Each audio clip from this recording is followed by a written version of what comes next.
નવાગઢમાં વ્રજધામ હવેલીમાં 4 દિવસનો પાટોત્સવમાં અંતિમ દિવસે 56 ભોગમાં વૈષ્ણવો ઉમટી પડ્યા। જેતપુર શહેરના નવાગઢમાં નિર્માણ પામેલ વ્રજધામ હવેલીના 4 દિવસીય પાટોત્સવના છેલ્લા દિવસે 56 ભોગ મહોત્સવનું ભવ્ય આયોજન કરવામાં આવ્યું છે।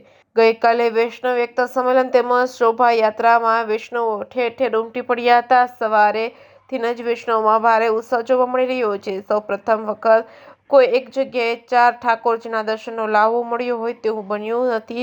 વ્રજધામ હવેલીના અધ્યક્ષ કૃષ્ણકુમારજી મહોદય તેમજ આશય કુમારજી દ્વારા નિર્માણ પામેલ વ્રજધામ હવેલીના 4 દિવસીય પુષ્ટિ પરમાનંદ મહોત્સવ અંતર્ગત આજે 56 ભોગનું આયોજન થયેલ છે, જેમાં જેતપુર, નવાગઢ, મોરબી, રાજકોટ આ 4 હવેલીના ઠાકોરજી એક સાથે બિરાજી વૈષ્ણવોને અલૌકિક દર્શનનો લાવો મળે અને ઠાકોરજીના વાતે ગાતે સામૈયા બાદ બપોરે 4 કલાકે વૈષ્ણવો માટે દર્શન ખુલ્લા મૂકવામાં આવેલ છે। આ 56 ભોગના દર્શનનો શહેર અને ગ્રામ્ય તેમજ ઠેરથી પધારેલા વૈષ્ણવો લાવો લઈ ધન્ય બન્યા છે। એક જ સ્થળે 4 ધામના દર્શન થઈ ગયેલ છે। વૈષ્ણવ આચાર્ય પરિવાર દ્વારા તમામ વૈષ્ણવ સૃષ્ટિને આશીર્વાદ આપી સન્માનિત કરેલ તમામ પધારેલ વૈષ્ણવોને પ્રસાદીનો લાવો લીધો હતો। આ પ્રસંગે ધારાસભ્ય જયેશ રાદડિયા તેમજ તેમનો પરિવાર તેમજ ડાઇનિંગ એસોસિએશનના પ્રમુખ જયંતિભાઈ રામોલિયા, આ હવેલીના સ્વપ્ન દ્રષ્ટાંત વલ્લભભાઈ કમાણી, હરીશભાઈ ગઢિયા, જયસુખભાઈ ગુજરાતી સહિતના આગેવાનો હાજર રહ્યા હતા। Reporting by Rakesh Pithadiya, Jetpur. બોલો શ્રી વલ્લભાધીશ કી જય। અમે છીએ વૈષ્ણવાચાર્ય પરમ પૂજ્યપાદ ગોસ્વામી શ્રી કૃષ્ણકુમારજી મહોદય શ્રી, કડી, અમદાવાદ, જયપુર। ઘણા જ આનંદ અને પ્રસન્નતાનો અવસર છે કે જેતપુર નવાગઢ વિસ્તારની અંદર વ્રજધામ હવેલી જે નૂતન સિદ્ધ થઈ રહી હતી એનો સુંદર મંગલ પ્રથમ પાટોત્સવ પુષ્ટિ પરમાનંદ મહોત્સવ યોજાયો, જેના અંતર્ગત 4 દિવસના મંગલ આયોજનો થયા। ખૂબ જ મોટી વિશાળ સંખ્યાની અંદર વૈષ્ણવ જોડાયા, દર્શન, પ્રવચન, સત્સંગ અને મહાપ્રસાદનો લાભ લીધો।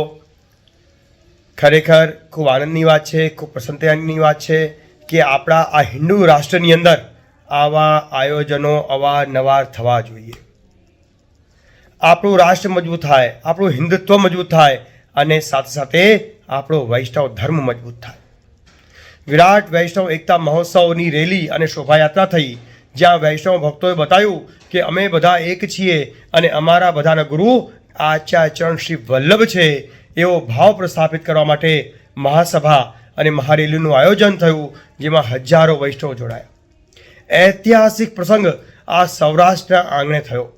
સાથે સાથે એક ભૂતોના ભવિષ્યથી જેવો એક સુંદર મજાનો અદ્ભુત અવસર 56 ભોગ। 56 ભોગના દર્શન આપણે ખૂબ કર્યા છે, પણ 4 હવેલીના ઠાકોરજી એક સાથે બિરાજે અને 56 ભોગ અરોગે આ અવસર વારે વારે આવતો નથી। એવા અદ્ભુત અવસરનો લાભ આ વૈષ્ણવ ભક્તોએ લીધો, જ્યાં 4 ઠાકોરજી એક સાથે બિરાજ્યા અને 56 ભોગ થયા। આ પણ એક અદ્ભુત ઐતિહાસિક પ્રસંગ સૌરાષ્ટ્રના આંગણે યોજાયો છે। કાર્યક્રમને સફળ બનાવવા માટે અમારા સર્વે સ્વયંસેવકો, અમારા સમિતિના કાર્યકર્તાઓ, અમારા સર્વે મનોથી દાતાશ્રીઓ, આ બધાને ખૂબ ખૂબ અભિનંદન છે કે તમારી બધાની આ સેવા, આ મહેનત એ ખરેખર રંગ લાવી અને જેતપુરની અંદર, નવાગઢની અંદર, સૌરાષ્ટ્રની અંદર એક ઐતિહાસિક વૈષ્ણવનો એક કાર્યક્રમ થયો, જ્યાં વૈષ્ણવ